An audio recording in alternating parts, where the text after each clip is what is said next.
saya ingin itu main musik tetap enak, tetapi ibadah juga enak.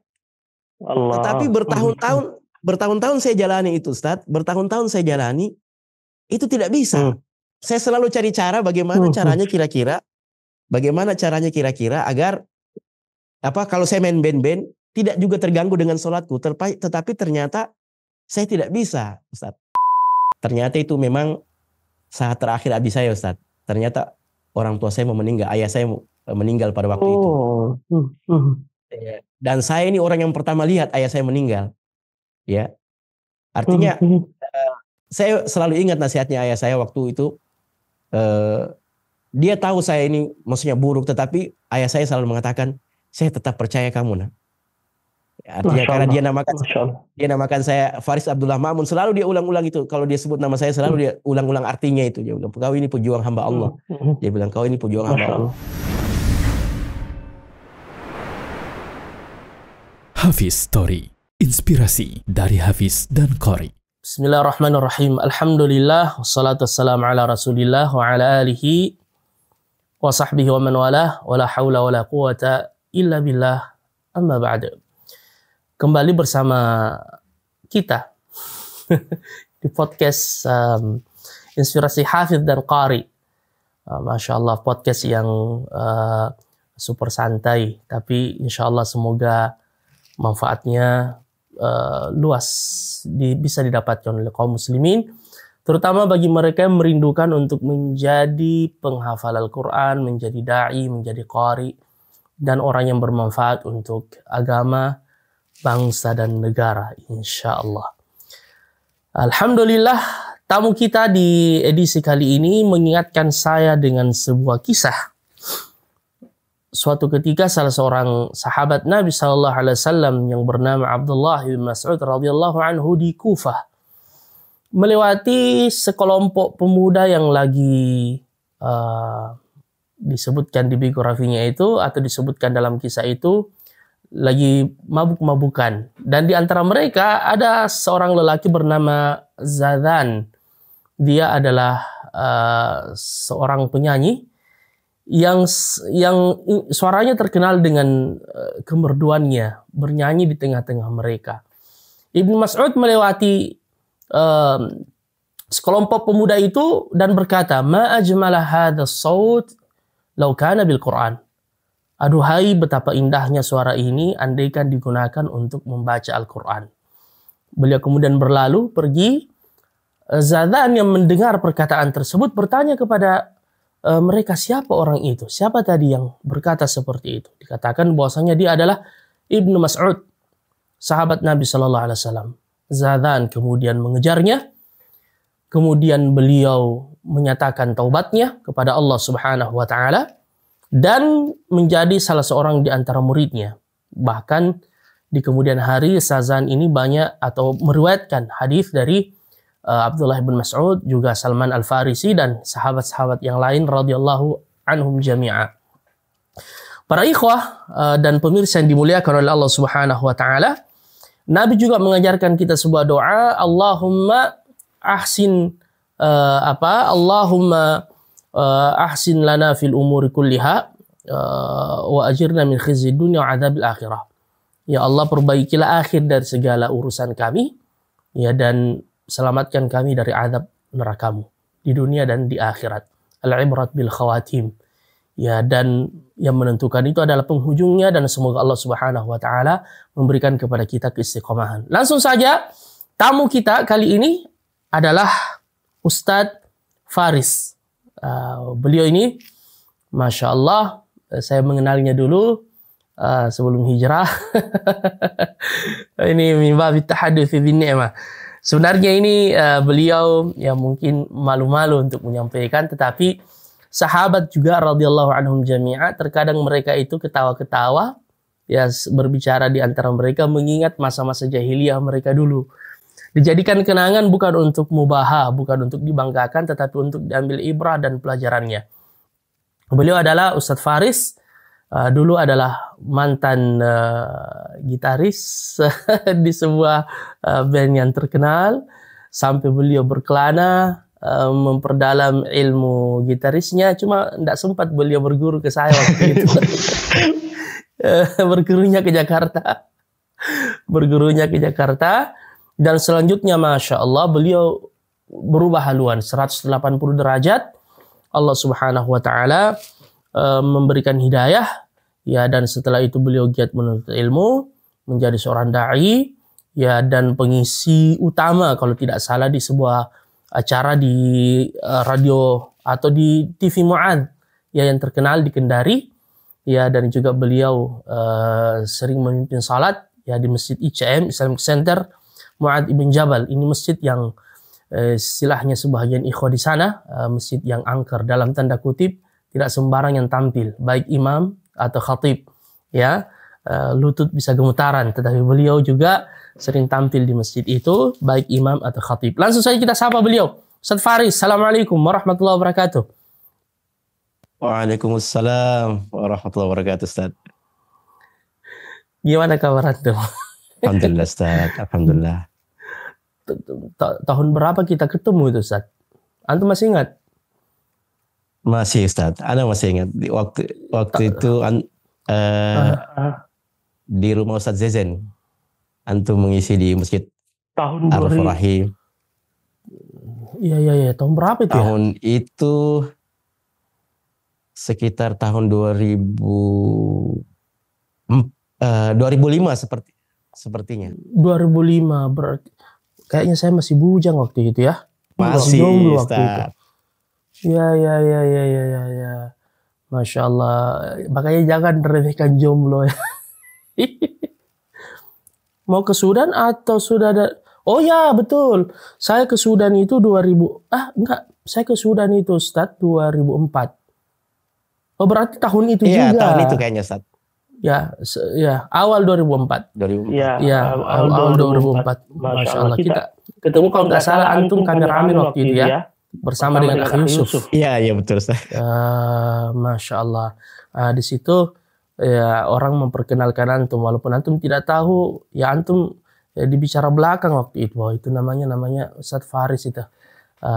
Beliau Masya Allah begini diceritakanlah, dan ini yang akan saya gali lebih dalam ini, ya, karena ini lewat perantara saja dulu, ya, bagaimana juga kisahnya itu gitar itu yang dibuang ke laut itu. Ini mau bagaimana kabarnya sekarang? Baik, langsung saja. Itu tidak banyak yang tahu itu, Ustaz. Kenapa? Oh gitu. Sekarang kita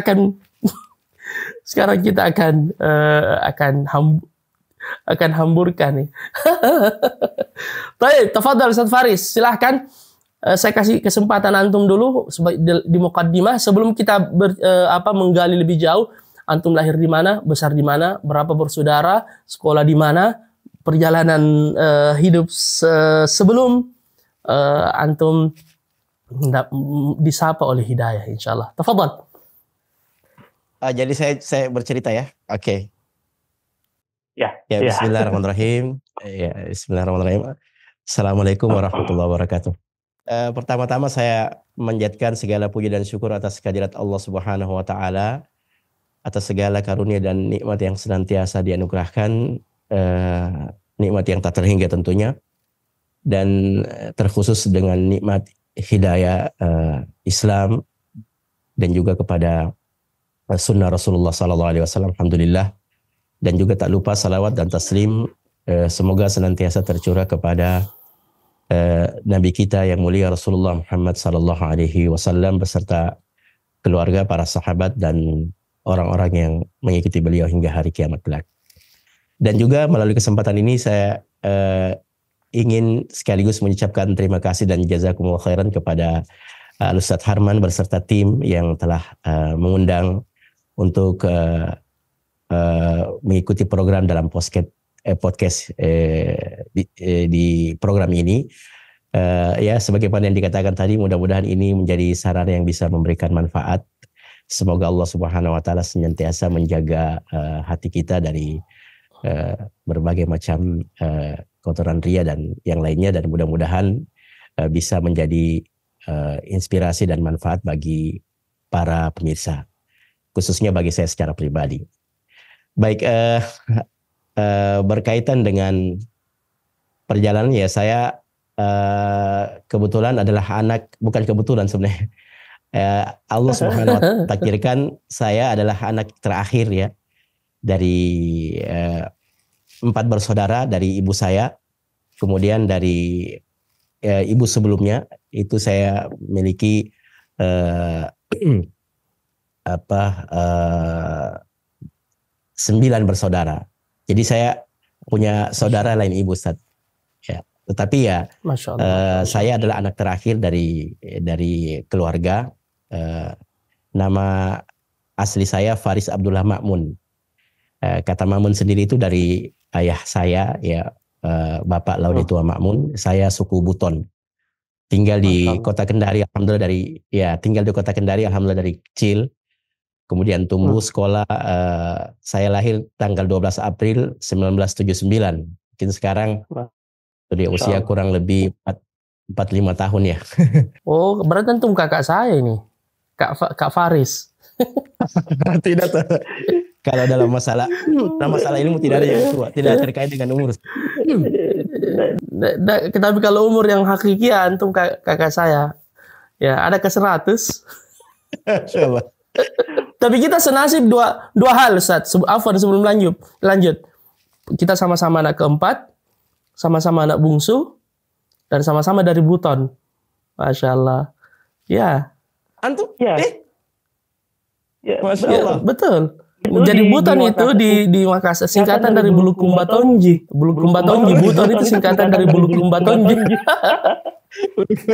Masa Makassarnya Bulukumba Tonji, orang Bulukumba. Lanjut. Iya, oke, nah Ustaz. Perjalanan ya seperti biasa pada umumnya anak-anak kita sekolah ya, SD, SMP. Mungkin saya akan lebih bercerita ke arah karena ini hubungannya dengan yang ingin diambil pelajaran dari perjalanan khususnya berkaitan dengan dunia musik mungkin Ustaz ya. Jadi saya itu secara pribadi mulai mengenal musik sudah lama sebenarnya karena kan pengetahuan, kalau menurut saya pengetahuan tentang hukum musik itu sendiri kan betul-betul baru terasa belakangan ini. Maksudnya di awal-awal dulu ketika kita masih kecil itu saya sama sekali belum pernah mendengarkan pembahasan tentang hukum seputar musik. Sehingga memang itu sudah menjadi hal yang sifatnya lumrah berjalan di setiap keluarga ya pada waktu itu. Ya, saya memang secara pribadi karena kakak-kakak ya juga suka dengan musik ya, walaupun juga hanya sebatas mendengar Ustaz, ya, tapi saya kemudian juga ada kesukaan, akhirnya kemudian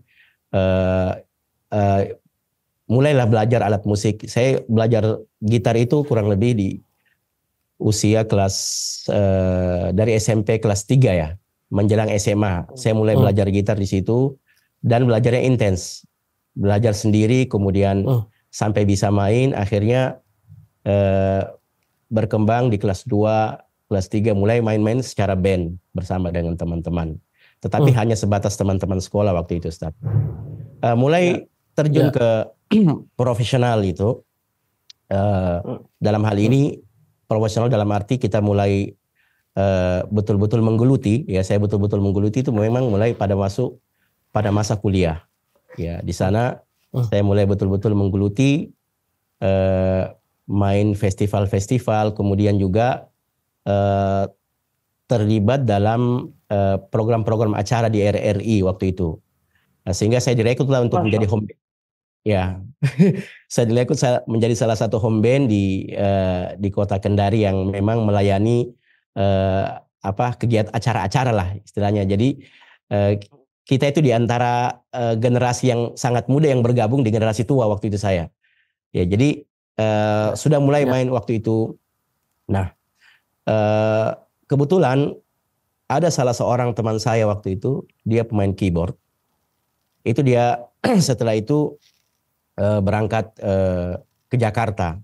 Ya, dia berangkat ke Jakarta.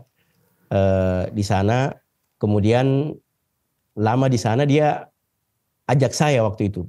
Ya, dia ajak saya untuk sama-sama kita ke sana, kita merantau nanti kemudian seperti apa di sana, mainnya di kafe-kafe ya. Jadi Memang obsesi waktu itu adalah ingin main di tempat-tempat malam, klub-klub malam. Ya masih namanya Ustaz ya. Ya di Kendari sendiri kan saya sudah main. Kita sudah main di sini dulu ada restoran Terapung. Ya kita sudah main di situ jadi home band. Terus kemudian akhirnya setelah itu kurang lebih di tahun 99 kalau saya tidak salah, 1999 saya memutuskan untuk berangkat.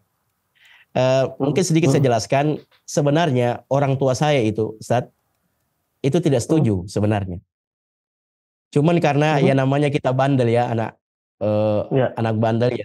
Artinya saya tahu orang tua saya tidak setuju, tapi namanya orang tua dia sayang ya, mungkin dengan cara beliau menyayangi saya sehingga ya kalau menurut saya dengan terpaksa lah dia harus memenuhi keinginan saya karena ya saya juga orangnya waktu itu gimana ya, sangat ngotot nih. Kalau saya lihat memang antum ini ya agak bandel memang saya lihat tadi. Tapi Masya Allah. Enggak setujunya itu, enggak setuju antum ke Jakarta atau enggak setuju antum bermain musik? Iya, dia tidak setuju saya ke Jakarta karena otomatis saya harus tinggalkan kuliah, Ustaz. Tapi musiknya tetap tidak ada masalah. Orang tua kan waktu itu belum begitu paham tentang hukum musik. Orang tua saya bukan penikmat musik, orang tua saya bukan penikmat musik. Yang penikmat musik adalah kakak-kakak saya. Tetapi nampaknya ya hukum tentang musik ini sebagaimana saya sudah jelaskan tadi di awal belum begitu belum begitu tersosialisasikan dengan baik pada waktu itu ya. Sehingga ya dia lebih melarangnya itu lebih kepada lingkungan karena memang lingkungan saya waktu itu saat kurang bagus lah untuk di mata ini. Kurang bagus lah. Jadi orang tua saya akhirnya mengizinkan karena waktu itu teman teleponnya dari Jakarta. Dia telepon dari Jakarta. Kemudian kalau tidak salah sempat bicara sama orang tua waktu itu ya. Saya lupa ya sudah bahwasanya ini nanti di sana begini-begini. Akhirnya sudah kemudian orang tua saya mengizinkan ya dengan segala macam konsekuensi ya, Akhirnya saya berangkat Ustaz waktu itu. Saya berangkat ya ke sana ke Jakarta. Ya mulailah kemudian mengembangkan diri. Ternyata di sana ya berjalan, kadang main juga, kadang juga tidak. Tidak seperti yang saya bayangkan waktu itu ya. Jadi karena memang namanya kita di kota besar harus berjuang, Ustaz. Ya otomatis waktu itu saya dengan teman itu ya dia sudah jalan sendiri, saya juga jalan dengan program sendiri karena waktu itu kan dia sudah lama di sana, dia sudah ada beberapa bulan di sana, kemudian saya menyusul. Nah, mungkin sedikit saya jelaskan bahwa pemahaman agama sebenarnya di orang tua saya kan alhamdulillah dia salah satu tokoh di Muhammadiyah di Kota Kendari, Ustaz. Masya Allah. Pendidikan agama itu bagus ditanamkan orang tua saya, cuman karena lingkungan ya, mungkin saya menyadari itu adalah karena lingkungan, kemudian akhirnya begitu. Sholat juga kadang-kadang kencang, kadang-kadang kendor. Tetapi selama saya waktu itu di Jakarta memang saya selalu merasa ya kadang-kadang sholat lagi kalau lagi sempit, kemudian sholat kalau ini lagi kendor lagi. Jadi seperti begitu dan saya merasakan lingkungan yang sangat luar biasa di sana, Ustaz. Berbagai macam saya mungkin tidak terjun langsung dalam kejahatan, tetapi lingkungan yang bersama dengan saya kebetulan adalah memang lingkungan yang betul mungkin tidak bisa saya ceritakan ya, tetapi gambaran umum bahwa lingkungan yang sangat ingin dijauhi oleh orang-orang pengajian. Ya, jadi ya waktu itu saya di sana kemudian dengan berbagai macam keadaan sudah mulai berteman dengan teman-teman, main di kafe waktu itu beberapa kali, kemudian juga lainnya. Tetapi memang Ustaz, sepertinya ada ruang yang kosong dalam diri saya. Saya tidak tahu juga. Selalu saya merasa di dalam diri saya itu ada ruang yang kosong. Ya, sesekali kadang-kadang juga saya kalau ada kesempatan saya mengaji, tetapi juga kemudian hilang lagi. Seperti begitu. Jadi lebih banyak kepada kegiatan-kegiatan yang tidak ada hubungannya dengan itu. Sempat satu kali orang tua saya datang kunjungi saya waktu itu. Waktu itu dia datang kunjungi saya, dia minta saya kalau bisa saya kuliah lagi. Jadi kan saya waktu itu putus, Ustaz. Saya kuliah lagi. Oh, putus kuliah. Iya, artinya saya juga tidak ambil cuti waktu itu. Saya tidak ambil cuti waktu itu, Ustaz. Saya hanya pergi saja meninggalkan. Tinggalkan kuliah aja. Tinggalkan, saya tinggalkan kuliah, Jurusan apa? luar biasa. Jurusan apa? Jurusan akuntansi Ustaz waktu itu, ekonomi. Dapat beasiswa lagi. Oh, Masya Allah. Iya, Berarti Ustaz. asli bandel memang ya, asli nakalnya. Itu kalau saya ingat, saya Allah Akbar, saya seandainya mungkin tidak bisa kita bicara seandainya, tapi kalau sekiranya masih bisa dipertemukan dengan orang tua yang Akbar. Ya, tapi kemudian ya lanjut, kemudian waktu itu ketemu dengan orang tua, akhirnya sudah orang tua uruskan saya kuliah di Muhammadiyah waktu itu. Saya kuliah di Muhammadiyah sambil main-main, tetapi tidak tahu sambil saya kuliah, sambil main, sambil berkenalan dengan beberapa orang, sampai ya kemudian ya lingkungan di sana seperti apalah ya. Kemudian tetapi saya memang melakukan banyak kesalahan-kesalahan ya, namanya anak muda. Tetapi alhamdulillah Ustaz, saya dijaga dengan satu yang saya terjaga, yaitu saya tidak pernah menyentuh yang namanya perbuatan zina itu. Alhamdulillah selama saya di Jakarta itu. Masya Allah. Ya, mungkin itu salah satu bentuk saya selalu merasa Ustaz, kadang-kadang ya dalam kesendirian saya selalu merasa mungkin ini doanya orang tua saya. Saya selalu merasa begitu. Setiap kali misalnya ada hal yang terselamatkan, saya selalu merasa Ustaz, ini doanya orang tua saya ini. Hati kecil saya selalu mengatakan seperti itu. Akhirnya waktu itu ya sudah, saya main-main, tetapi semenjak kedatangan orang tua saya, kemudian dia pulang kembali pada tahun 2000 kalau saya tidak salah, atau tahun 2001 kalau saya tidak salah, tahun 2000. Tiba-tiba Ustaz, saya itu merasa ingin pulang. Tidak tahu juga, padahal waktu itu ada kontrak untuk tahun baru, tetapi saya sampaikan sama teman-teman waktu itu, saya bilang saya ingin pulang. Kenapa? Tanya, enggak, saya ingin pulang saja waktu itu. Kebetulan waktu itu tahun 2000, saya lupa tahun 2000 atau tahun 2001 itu, karena sudah lama, ayah saya itu ikut muktamar Muhammadiyah di Jogja waktu itu. Jadi dari Jakarta waktu itu langsung bilang, tidak, saya mau pulang. Dia bilang, teman, kenapa? Enggak, saya mau pulang saja. Tiba-tiba Anda tahu ada rasa ingin pulang, Ustaz? Ya. Saya pulang itu ke Jogja. Saya ke Jogja, ketemu dengan Abi waktu itu, sampai selesai kegiatan beliau di sana.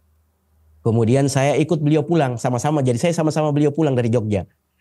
Ya, sama-sama beliau pulang sampai di Kendari.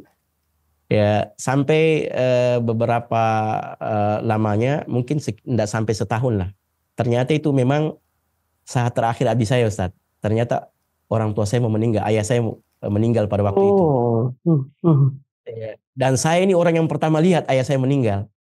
Ya, artinya saya selalu ingat nasihatnya ayah saya waktu itu. Dia tahu saya ini maksudnya buruk, tetapi ayah saya selalu mengatakan, saya tetap percaya kamu, nak. Artinya karena dia namakan saya Faris Abdullah Ma'mun, selalu dia ulang-ulang itu. Kalau dia sebut nama saya, selalu dia ulang-ulang artinya itu. Dia bilang, kau ini pejuang hamba Allah. Dia bilang, kau ini pejuang hamba Allah. Selalu dia bilang begitu. Akhirnya kemudian itu yang selalu terngiang di kepala saya sampai kemudian beliau meninggal. Kemudian setelah itu saya kembali kuliah. Saya kembali kuliah lagi, lanjut kuliah waktu itu tahun 2001, Ustaz. Saya kuliah lagi tuh. Saya kuliah lagi. Tapi namanya memang pergaulan dan kecintaan sama musik itu sangat tinggi saya, Ustaz. Sangat tinggi kecintaan sama musik. Masya Allah. Nah, kemudian waktu itu saya kan termasuk ya di Kendari ini, artinya untuk bakat gitar saya termasuk salah satu orang yang memiliki bakat menonjol lah. Sehingga waktu itu ada grup band yang sekarang itu yang saya sebutkan kemarin, ada grup band, sebutlah Safe Band waktu itu. Teman-teman dari Yogyakarta, anak Kendari semua itu, Ustaz. Kemudian berniat untuk merekrut untuk, pertama bukan saya yang direkrut, ada pemain drum. Itu senior saya sekarang. Semoga Allah berikan hidayah kepada saudara saya itu. Dia kemudian yang duluan pergi ke sana rekaman. Ternyata di tengah jalan pemain gitar mereka itu ada konflik dengan mereka. Keluar. Akhirnya dicarilah. Kemudian karena saya dekat dengan dia, mereka putuskan kalau begitu biar saya saja, biar Faris saja. Nanti kemudian dia jemput. Jadi tahun 2000 akhir 2001 kalau saya tidak salah waktu itu sudah dipanggil saya. Dipanggil saya Ustaz untuk rekaman. Di Jakarta lagi? Tidak, di Jogja ini kali ini Ustaz, di Jogja. Jadi saya waktu itu ya putuskan, akhirnya kuliah putus lagi Ustaz. Udah semester berapa itu? Dulu saya itu kan waktu 2001 saya masuk kembali itu sudah sempat KKN saya. Saya lupa itu sudah sempat KKN. Ya karena itulah mungkin saya jalani kehidupan tanpa prinsip waktu itu, hanya mengikuti kesenangan saja. Akhirnya saya pikir ini ada peluang. Saya ikut bergabung. Nah, berangkatlah saya waktu itu kalau saya tidak salah akhir 2001 atau awal 2002. Berangkat rekaman. Kemudian sampai keluar album yang pertama dan itu booming di Kota Kendari. Dan sampai khusus Indonesia Timur itu agak lumayan lah. Di Indonesia Timur sampai di Makassar itu sampai kan kami pernah diundang di Makassar waktu itu. Jadi waktu itu ya sudah, kita kemudian main kemana-mana, ke sana kemana main. Tetapi seperti yang saya katakan Ustadz tadi, bahwa selalu ada ruang yang kosong dalam jiwa saya. Nah, awalnya itu saya mulai mengaji. Saya mulai baca-baca Al-Quran Ustadz ya waktu itu. Mulai baca-baca Al-Quran, mulai juga waktu itu kebetulan di daerah saya kan ada masjid di dekat rumah itu, di situ ada kajian memang Ustadz, di situ ada kajian.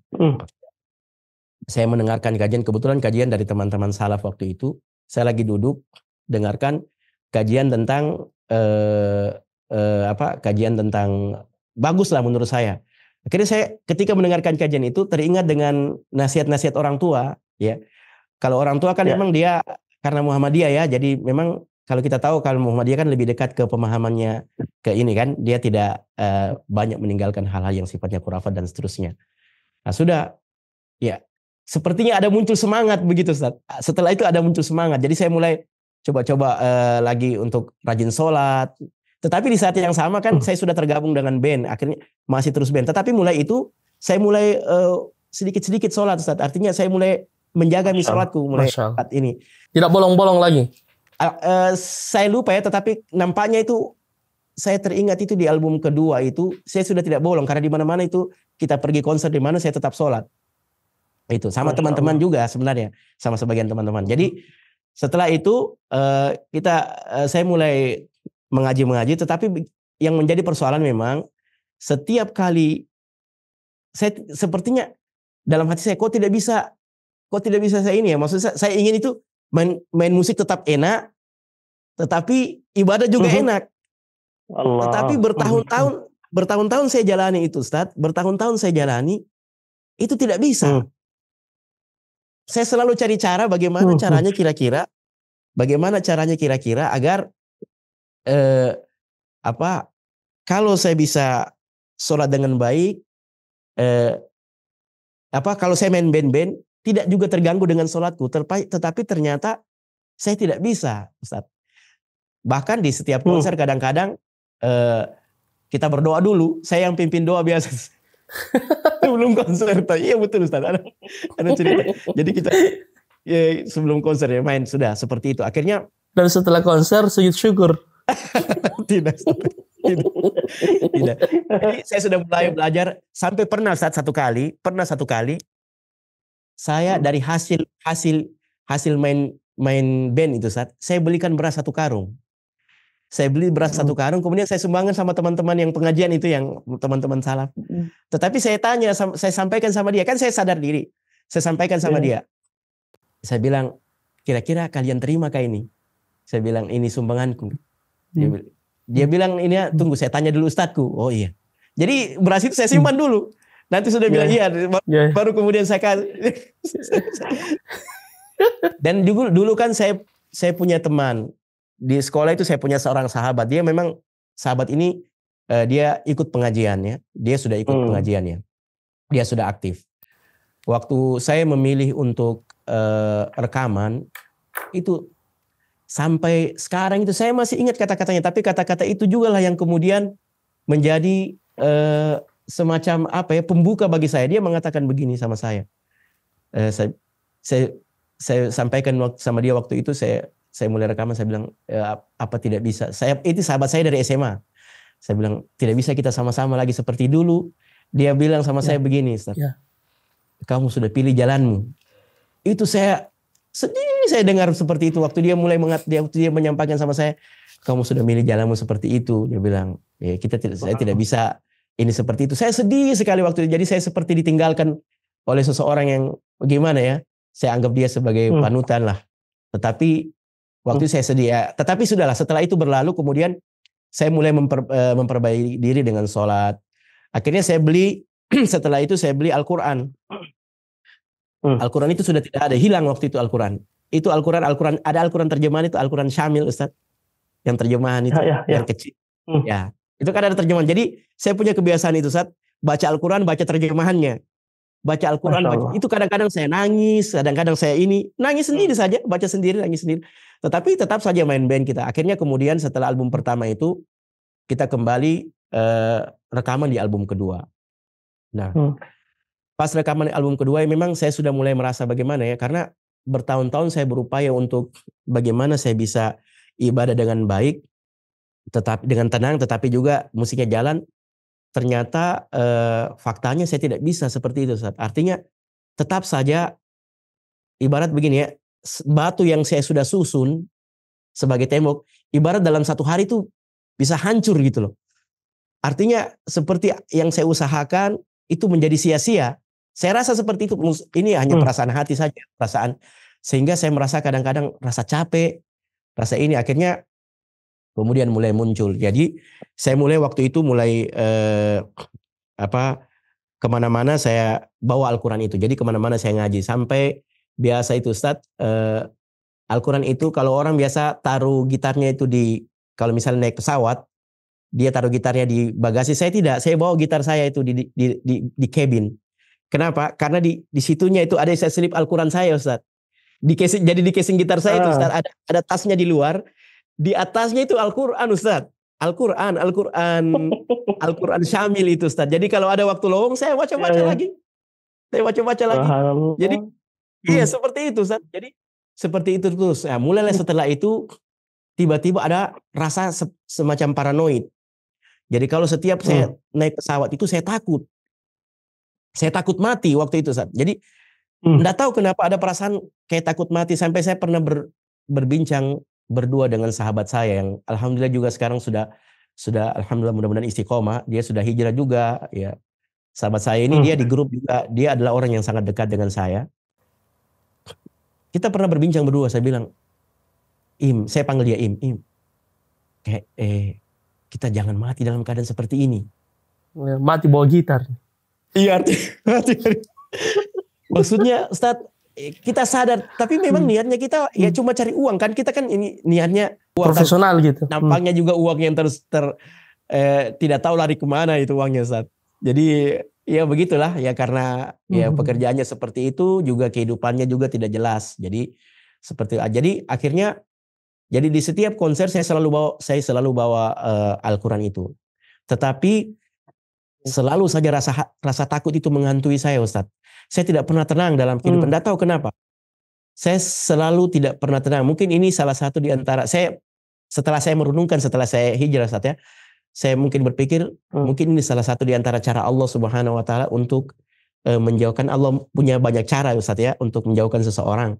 Tetapi mungkin ini di antara cara Allah Subhanahu Wa Taala untuk menjauhkan saya. Jadi saya kemudian selalu rasa gelisah sampai kemudian album kedua.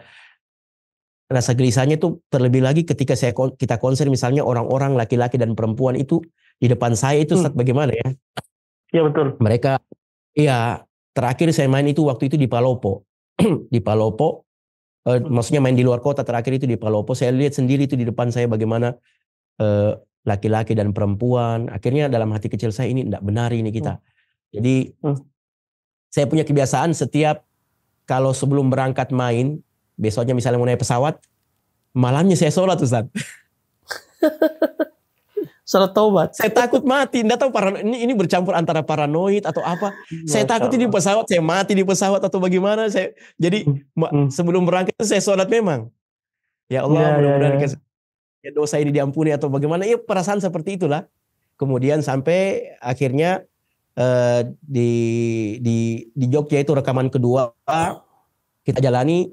Sampai di Jogja itu selama perjalanan saya sempat belajar pelatihan penyelenggaraan jenazah di sela-sela rekaman loh itu, Ustaz.